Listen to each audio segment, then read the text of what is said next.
Ya, kita mulai lagi ya. Jadi nomor surat itu penulisannya itu biasanya antar instansi atau antar perusahaan itu memiliki perbedaan. Jadi tergantung dari instansi atau perusahaan itu. Nah, yang keempat ada lampiran. Lampiran dibuat sebagai petunjuk tentang dokumen yang disertakan bersama surat yang bersangkutan. Dalam surat resmi, lampiran dinyatakan dalam jumlah yang pasti. Nah, kalau lampiran ini biasanya ada satu lampiran, jadi suratnya terus di belakangnya itu ada lampirannya. Kalau lampiran itu biasanya ada yang dalam surat resmi itu ada yang ada lampirannya dan juga ada yang tidak memiliki lampiran. Kalau misalnya ada dua lampiran, maka di dalam sini di lampirannya itu dijelaskan 2 lampiran, 3 lampiran. Tapi kalau tidak ada maka di strip. Berarti artinya tidak ada lampiran. Terus perihal atau hal. Nah, perihal atau hal ini adalah yang menjadi pokok surat. Jadi surat ini bertujuannya apa sih? Nah, itu ditulis dalam perihal tadi. Perihal merupakan inti dari surat secara keseluruhan. Hal ini terkait dengan pokok-pokok dalam surat yang ingin ditunjukkan atau yang dibuat oleh pembuat surat. Jadi perihal atau hal ini adalah tujuannya apa? Tujuan mengundang itu untuk apa? Di sini ada ya.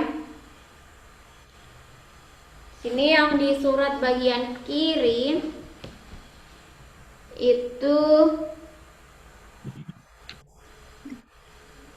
nih, perihalnya rapat koordinasi dalam rangka peningkatan di sini. Ya, perihalnya ditulis di sini. Ini ya.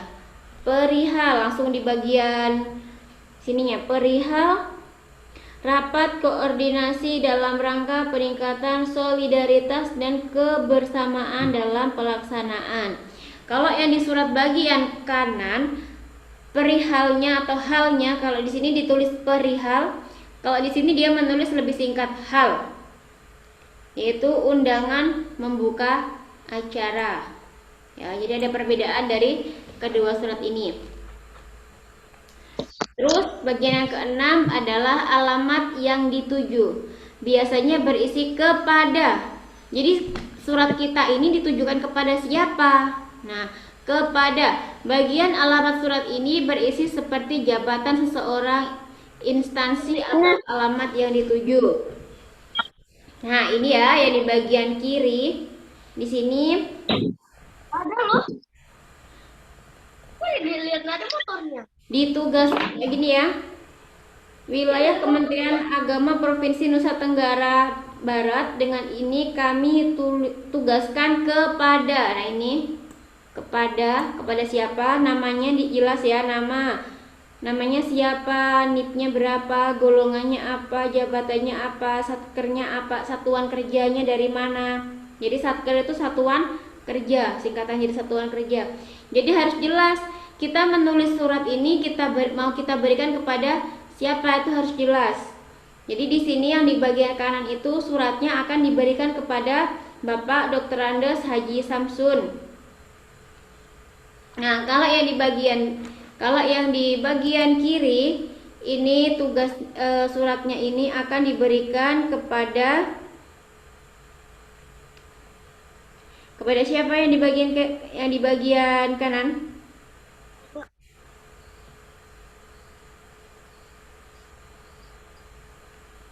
Kepada siapa, Nak? Kalau yang di bagian kiri tadi, ini kepadanya dia di tengah surat, ya. Kepadanya dia dibikinkan lampiran seperti ini. Kalau yang di bagian kanan, kepadanya itu di atas. Kepada yang terhormat. Jadi YTH itu singkatan dari yang terhormat.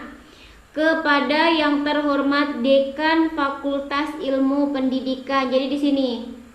Yang di bagian kanan yang ini ya.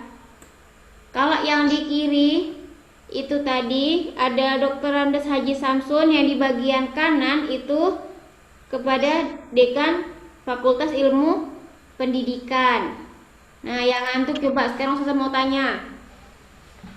Salsa, yang surat yang bagian kanan tadi Diberikan kepada siapa Salsa? Ada Salsa kah? Keluar kah Salsa?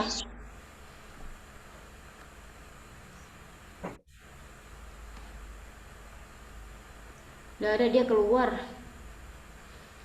Oke, sekarang saya tanya. Yang surat bagian kanan tadi ingin diberikan kepada siapa? Dekan Fakultas Ilmu Dekan Pendidikan. Fakultas Ilmu Pendidikan di sini. Ya, jadi kalau yang di surat bagian kanan itu akan diberikan kepada dekan fakultas. Kalau yang di bagian kiri diberikan kepada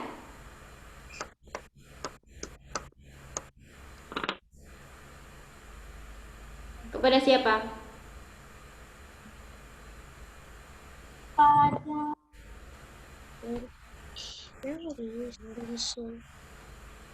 Siapa? On kamera semua ya, nggak ada yang dimatikan kameranya. Kepada siapa lagi Mbak? DRS. DRS Senyum Ilyas. DRS.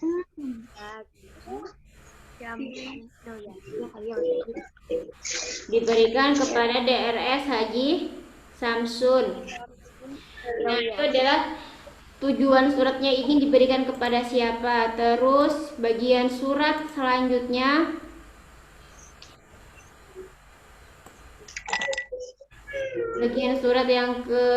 selanjutnya adalah menggunakan salam pembuka. Salam pembuka merupakan kalimat pendahuluan sebagai bentuk penghormatan di awal surat. Dengan salam pembuka ini dapat diberikan kesan persaudaraan di antara orang-orang yang belum kenal. Jadi kalau yang di bagian kanan, ini dia salam pembukanya seperti dia nggak ada ya kalau di bagian kanan ya.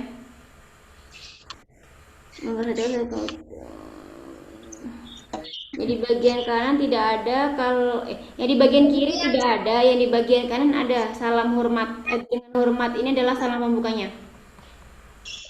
Yang di bagian kiri tidak ada, yang di bagian kanan ada dengan hormat ini adalah salam pembukanya. Boleh kenakan Pak? Terus ada paragraf pembuka. Paragraf ini digunakan sebagai paragraf pendahuluan sebelum masuk ke paragraf inti. Biasanya hanya terdiri dari satu paragraf yang berfungsi sebagai pengantar tulisan.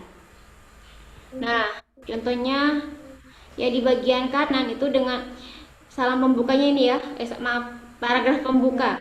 Dalam rangka melaksanakan program penyempurnaan itu adalah paragraf pembukanya. Jadi yang ini ya. Ini adalah paragraf pembuka. Terus selanjutnya ada isi surat. Isi surat berisi masalah pokok dari surat seperti pokok pikiran yang dituangkan. Jadi inti surat itu ngapain, mau ngundang siapa, di mana, kapan. Ya. Itu adalah isi surat. Yang ini ya, isi suratnya. Jadi mengundangnya itu hari apa, tanggal berapa, jam berapa, tempatnya di mana harus jelas pada saat pembuatan suratnya. Jadi misalnya kayak gini ya.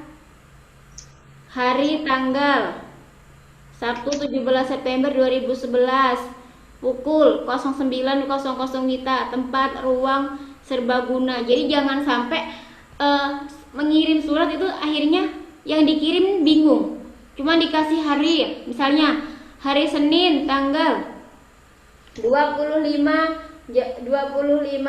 Februari, tapi nggak ada jamnya, nggak ada tempatnya, orang bingung mau yang diundang tempatnya di mana, jam berapa. Jadi kalau mengundang itu atau menulis undangan harus jelas isi suratnya itu, hari, tanggal, tempat, dan waktunya harus jelas. Terus selanjutnya ada penutup. Penutup merupakan paragraf terakhir surat. Penutup berfungsi mengakhiri pembicaraan yang mengandung harapan, penegasan, dan pernyataan lain yang berkaitan dengan adat dan sopan santun. Nah, demikian undangan ini atas perhatian dan kerjasamanya disampaikan terima kasih. Itu adalah penutupnya. Terus yang bagian kiri, untuk mengikuti kegiatan dimaksud di ruang rapat, demikian surat ini diberikan kepada yang bersangkutan untuk dipergunakan sebagaimana mestinya. Itu salah. Setelah itu ada salam penutup. Biasanya seharusnya ada salam penutup ya. Salam penutup digunakan sebagai penghormatan kepada pembaca dalam mengakhiri surat. Kata yang digunakan biasanya wassalamualaikum, hormat saya, hormat kami, dan sebagainya. Ini dua-duanya tidak memiliki salam penutup. Terus ada identitas penulis surat. Biasanya berisi jabatan dan tanda tangan disertai nama jelas penulis. Nah, yang di kanan tadi ya. Yang seperti yang di kanan itu ada mengetahui ketua jurusan PGSD, terus ketua panitianya, terus ada tanda tangannya. Terus ada tembusan. Nah, tembusan ini berfungsi untuk mempermudah pemeriksaan jika terdapat pihak lain yang berkepentingan dengan surat tersebut. Tembusan ditulis berdasarkan urutan jabatan. Tembusan ini kadang disertai, kadang tidak selalu ada dalam setiap surat resmi. Jadi tembusan itu sama dengan perihal tadi ya. Tembusan itu sama dengan lampiran. Jadi tidak semua surat resmi itu ada tembusannya. Kayak tentang bagian-bagian surat resmi. Ini nanti kalian yang ditugas bahasa Indonesia kemarin ada menulis surat resmi ya. Jadi tolong betul-betul diperhatikan penulisannya. Tata cara penulisannya diperhatikan.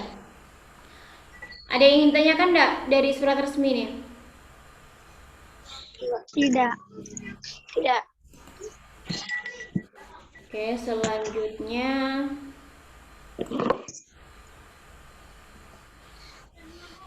nah, selanjutnya di halaman 163, melestarikan kebudayaan bangsa Indonesia. Keberagaman dalam masyarakat Indonesia membentuk beragam budaya yang terus dipelihara sebagai identitas dan kebudayaan bangsa. Ada beberapa hal yang dapat dilakukan untuk melestarikan budaya yang telah ada, yaitu mengenali budaya yang ada di sekitar kita. Dengan mengenal budaya kita, maka akan lebih mudah untuk melestarikannya. Karena kita telah benar-benar memahami sehingga mengerti bagaimana cara untuk menjaga budaya tersebut.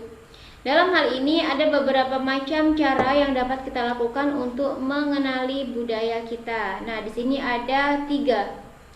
Ada tiga cara untuk mengenali budaya kita. Yang pertama, mencari tahu tentang budaya kita. Jadi kita kalau belum tahu, kita cari tahu sebanyak-banyaknya. Sekarang mudah ya untuk mencari tahu, bisa lewat internet, bisa lewat Google, bisa lewat YouTube. Terus yang kedua, mengikuti kegiatan budaya. Yang ketiga, bergabung dalam komunitas. Nah, sekarang yang pertama, mencari tahu. Jika kita belum memahami budaya daerah kita, maka hal yang harus kita lakukan adalah mencari tahu berbagai macam informasi yang berhubungan dengan budaya tersebut. Kita bisa mendapatkan informasi melalui macam-macam literasi seperti buku, ensiklopedia. Biasanya kalau ensiklopedia ini banyak di perpustakaan tuh ada ensiklopedia. Di perpustakaan kita itu Ustazah menemukan ada 3 kalau enggak 4 buku ensiklopedia tentang Tarakan. Ada di perpustakaan yang di kelas kita dulu tuh, di kelas 4 itu. Ada atau surat kabar. Nah, saat ini literasi banyak yang membahas mengenai budaya dan kebudayaan, sehingga kita lebih mudah untuk mendapatkan informasi yang mengenai budaya. Cara yang kedua yaitu mengikuti kegiatan budaya. Mengikuti kegiatan budaya merupakan langkah yang tepat untuk mengenal budaya yang ada di daerah kita. Jika kita mengikuti kegiatan budaya, tentu saja kita akan lebih cinta terhadap budaya yang ada.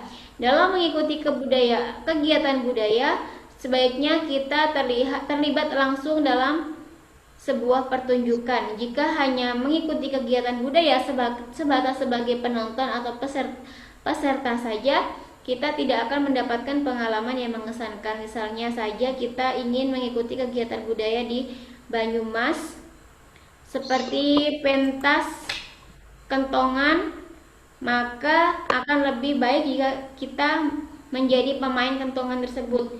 Dengan demikian, kita akan lebih merasakan euforia dari kebudayaan. Selain itu, keterlibatan langsung dalam kegiatan budaya juga akan menambahkan kecintaan kita pada budaya tersebut. Kita akan mendapatkan sebuah pengalaman baru yang tentu saja tidak akan dilupakan. Hal itu disebabkan kegiatan kebudayaan biasanya digelar dalam acara tertentu. Nah, karena saat ini kita terbatas ruang geraknya karena pandemi, jadi tidak kurang ya kalau tidak ada festival maupun pertunjukan, jadi kita bisa sebatas mencari tahu tentang budaya kita melalui literasi.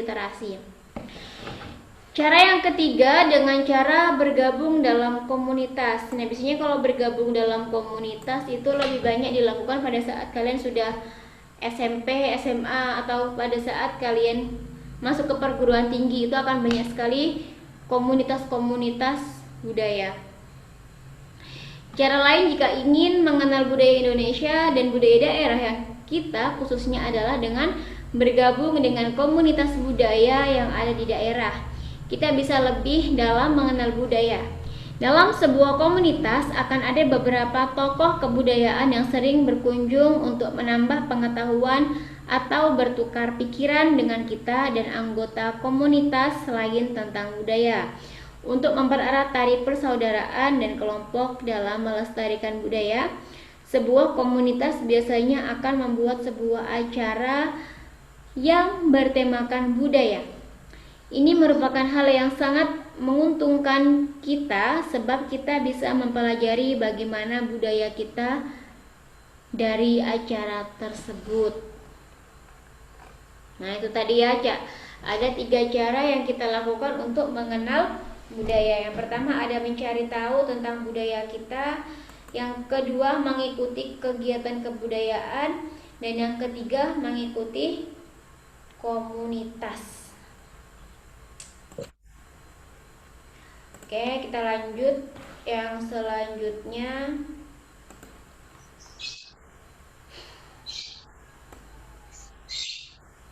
Pembelajaran 4, menyikapi perbedaan dan keberagaman yang ada di sekolah.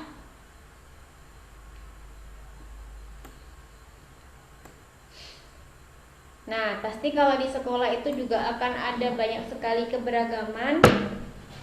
Negara Indonesia adalah negara yang Allah ciptakan dengan kekayaan yang sangat banyak. Selain kekayaan alam, Indonesia juga kaya akan keragaman budaya rakyatnya. Allah menciptakan rakyat Indonesia dengan berbagai perbedaan dan keragamannya dalam suku, seni, sosial, dan agama. Selain di lingkungan tempat tinggal kita, perbedaan dan keragaman juga ada di sekolah. Perhatikan lingkungan sekolahmu. Apakah warga sekolahmu memiliki suku yang berbeda-beda? Ya kan, di sekolah kita itu banyak suku yang berbeda yang ada di lingkungan.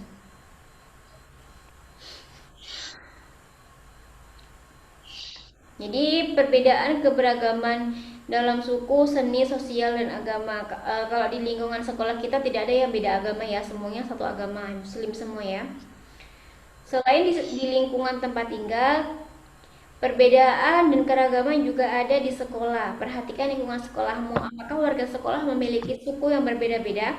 Perbedaan dan keragaman apa saja yang ada di sekolahmu? Kalau di sekolah kita biasanya lebih yang beragam itu kebudayaan dan sukunya. Keberagaman dan perbedaan yang ada dimanapun harus disikapi dengan baik agar selalu tercipta kerukunan, persatuan, dan perdamaian. Perbedaan dan keragaman yang ada di sekolah bukan berarti menghambat kegiatan-kegiatan yang ada di lingkungan sekolah, akan tetapi justru menjadi pendukung kegiatan-kegiatan yang ada di sekolah. Adapun beberapa manfaat jika kita dapat menjaga kerukunan dalam perbedaan dan keragaman di sekolah adalah sebagai berikut. Pertama, kegiatan belajar mengajar alias kegiatan belajar mengajar berjalan dengan baik. Yang kedua, tercipta kelas yang nyaman, bersih, dan sehat. Yang ketiga, warga sekolah dapat menjalankan aktivitas sesuai perannya dengan baik. Berikut ini beberapa sikap yang dapat dilakukan agar tercipta kerukunan dalam keberagaman di sekolah. Yang pertama, ada menasihati atau mengingatkan teman yang salah. Jadi kalau ada teman yang salah, dinasihati. Dan yang misalnya dinasehati juga tidak boleh marah. Terus meminjamkan alat tulis kepada teman yang memerlukan. Kalau temannya lupa membawa alat tulis, bisa dipinjami alat tulisnya. Menjenguk teman yang sakit, saling menghargai dan menerima perbedaan pendapat saat diskusi. Melerai teman yang sedang berselisih. Nah, ini lagi-lagi surat resmi.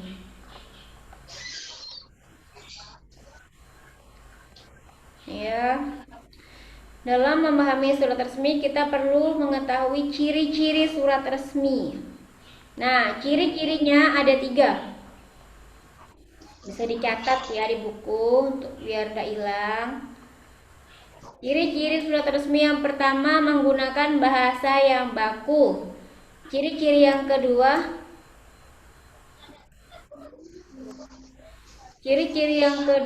isi surat harus efektif dan jelas. Tujuannya apa, maksudnya apa, harus jelas. Ciri yang ketiga, dibuat dengan cermat sesuai keperluan. Meskipun surat resmi itu sering digunakan untuk keperluan pribadi, surat resmi tersebut tetap dibuat dengan aturan tertentu. Salah satu contoh surat resmi yang digunakan secara pribadi adalah undangan pernikahan. Selain itu contohnya lagi seperti undangan akikah, undangan khitanan, tasmiyahan. Nah, itu adalah contoh surat resmi yang dikeluarkan oleh pribadi. Kalau contoh surat 2 tadi di atas yang sudah kita bahas, ini adalah surat resmi yang dikeluarkan oleh instansi atau perusahaan atau kantor. Nah, kalau surat resmi yang dikeluarkan oleh pribadi itu contohnya seperti undangan pernikahan, undangan khitanan, undangan tasmiyahan, akikah. Nah, itu adalah contoh surat resmi yang dikeluarkan oleh pribadi. Nah, surat resmi disebut juga sebagai surat dinas. Kalau surat resmi yang di atas 2 tadi ya, itu namanya surat dinas. Yaitu salah satu media komunikasi dalam banyak tulisan yang digunakan dalam situasi formal atau resmi dan dibuat sesuai dengan aturan-aturan tertentu yang sudah ada. Surat ini digunakan oleh perusahaan, perorangan, organisasi maupun instansi, baik di perusahaan milik pemerintah maupun perusahaan swasta. Nah, ini dicontoh surat lagi ya, pemerintah Kota Tangerang, Dinas Pendidikan. Ini ada tempat dan tanggal pembuatan, nomor suratnya, lampirannya, perihalnya, undangan BIMTEK kepada yang terhormat. Nah, ini kepada yang terhormat Kepala Sekolah Dasar Swasta. Ini salam pembukanya dengan hormat. Ini tadi paragraf pembukanya, ini isinya. Ini isinya. Ini paragraf penutupnya. Demikian surat ini. Nah, itu adalah salam penutup. Ya, ini salam penutupnya. Identitas penulis suratnya. Setelah itu, ya ini adalah identitasnya. Nah, dan diperkuat ada stempelnya. Oke. Oke, sekarang kita belajar tentang sejarah lahirnya Pancasila.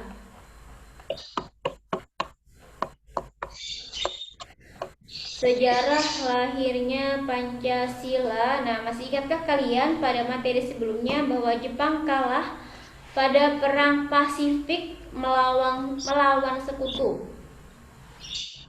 Jepang mulai menjanjikan kemerdekaan kepada Indonesia. Untuk dipersiapkan kemerdekaan Indonesia, dibentuklah BPUPKI, Badan Usaha Penyelidik Kemerdekaan Indonesia, yang diketuai oleh Dr. Rajiman Widyodiningrat pada tanggal 1 Maret 1945. Sidang BPUPKI Pancasila dirumuskan untuk pertama kalinya. Para tokoh menyampaikan pandangannya tentang dasar-dasar negara. Di antara tokoh-tokoh tersebut adalah Dr. Andes Muhammad Yamin, Mr. Muhammad Yamin, Supomo, dan Soekarno. Nah, ini ya, ini adalah Mr. Muhammad Yamin. Di sini ada Profesor Dr. Mr. Supomo dan ada Insinyur Soekarno. Nah, ini adalah dasarnya. Jadi dari Mr. Muhammad Yamin itu beliau menyampaikan, jadi ceritanya itu dalam sidang BPUPKI, ketiga tokoh ini itu menyampaikan dasar negara. Yang pertama itu penyampaian yang disampaikan oleh Dr. Muhammad Yamin pada sidang tanggal 29 Mei 45. Ada 5 dasar yang beliau sampaikan. Yang pertama ada peri kebangsaan, peri kemanusiaan, peri ketuhanan, peri kerakyatan, dan kesejahteraan rakyat. Nah, biasanya ini soal-soal ini biasanya keluar dalam ujian. Boleh ditandai ya di bukunya. Nah, peri yang Mister yang Muhammad Yamin itu menyampaikan 5 dasar negara. Yang pertama ada peri kebangsaan, yang kedua ada peri kemanusiaan, yang ketiga ada peri ketuhanan, yang keempat ada peri kerakyatan, dan yang kelima ada kesejahteraan rakyat. Itu gagasan yang disampaikan oleh Mr. Muhammad Yamin. Setelah itu, pada sidang tanggal 31 Mei 45, Profesor Dr. Mr. Supomo juga menyampaikan gagasan 5 juga. Yang pertama ada persatuan, yang kedua ada kekeluargaan, yang ketiga ada keseimbangan lahir dan batin, yang keempat ada musyawarah, dan yang kelima ada keadilan rakyat. Nah, terus pada sidang tanggal ini dihapus. Pada sidang tanggal 1 Juni 45, Soekarno itu juga menyampaikan 5 gagasannya. Yang pertama ada kebangsaan Indonesia, yang kedua ada internasional atau peri kemanusiaan, yang ketiga ada mufakat atau demokrasi, yang keempat kesejahteraan sosial, yang kelima ketuhanan yang maha esa. Nah, akhirnya disepakatilah kelima asas yang disusun oleh Soekarno itu disebut sebagai Pancasila. Nah, dari ketiga tokoh ini akhirnya disepakati punya Soekarno lah yang dijadikan sebagai dasar negara. Jadi yang punyanya Mr. Muhammad Yamin dan punyanya Profesor Dr. Mr. Supomo itu tidak digunakan. Yang digunakan adalah punyanya Soekarno, 5 dasar ini. Jadi disebutlah Pancasila. Panca itu artinya 5. Nah, oleh karena itu setiap tanggal 1 Juni itu diperingati sebagai hari lahirnya Pancasila.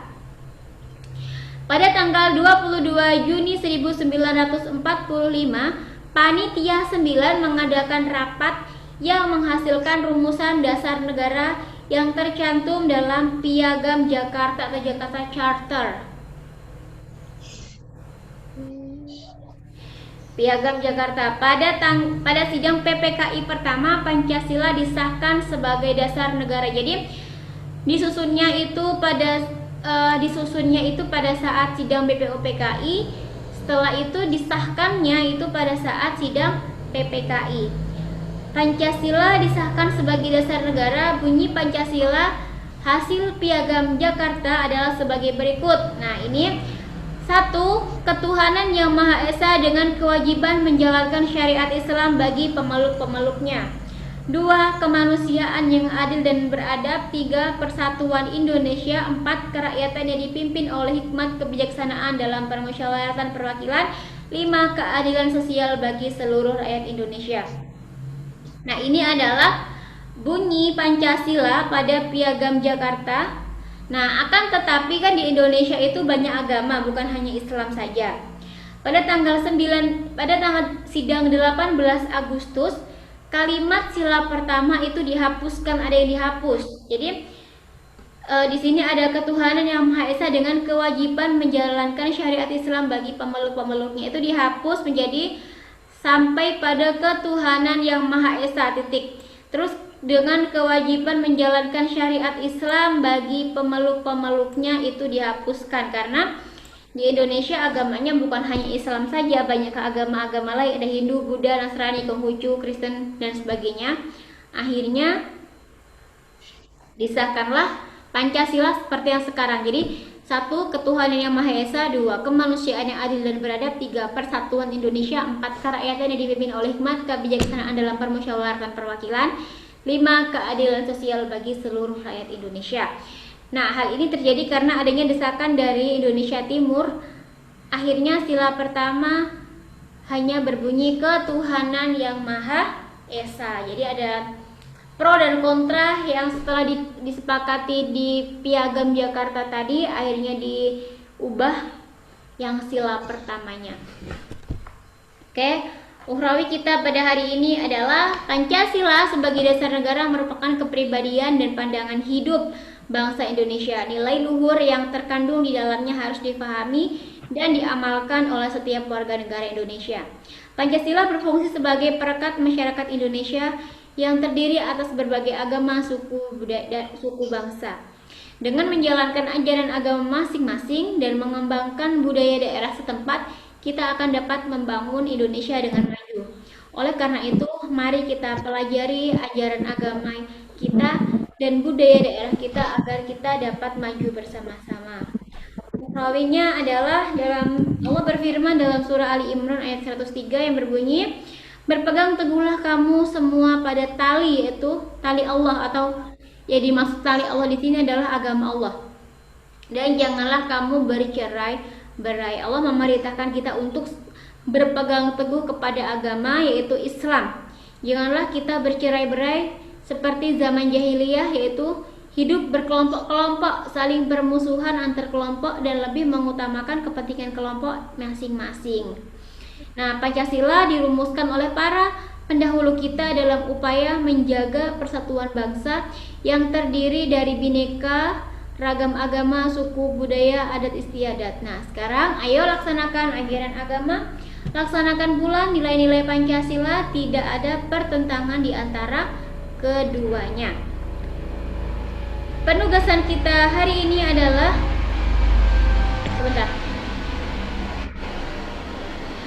mengerjakan uji kompetensi 7 yang bagian PKN. Ya, jadi ini ya. Jadi jangan sampai lupa, besok harus diberi misalnya muatannya apa, halaman berapa, harus ditulis ya nak. Kalau enggak Ustazah nanti bingung koreksinya. PKN 7 soal, 5 pilihan ganda, 2 isian. Ditulis di lembar kertas, diberi nama, diberi kelas, diberi mata pelajaran dan halamannya. Oke? Pembelajaran hari ini kita akhiri membaca hamdalah bersama-sama.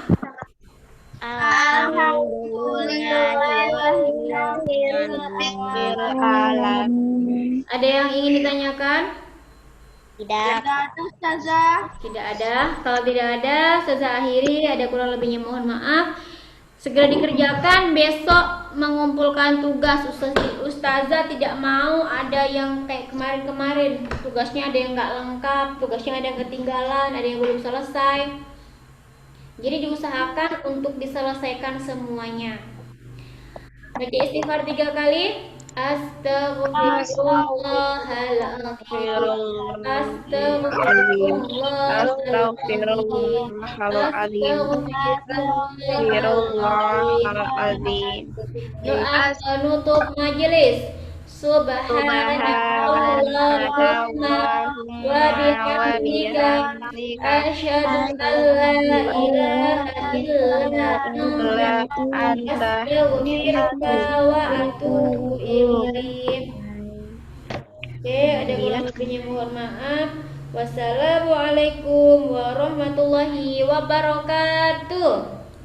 Waalaikumsalam warahmatullahi wabarakatuh. Ya, bye. Bye.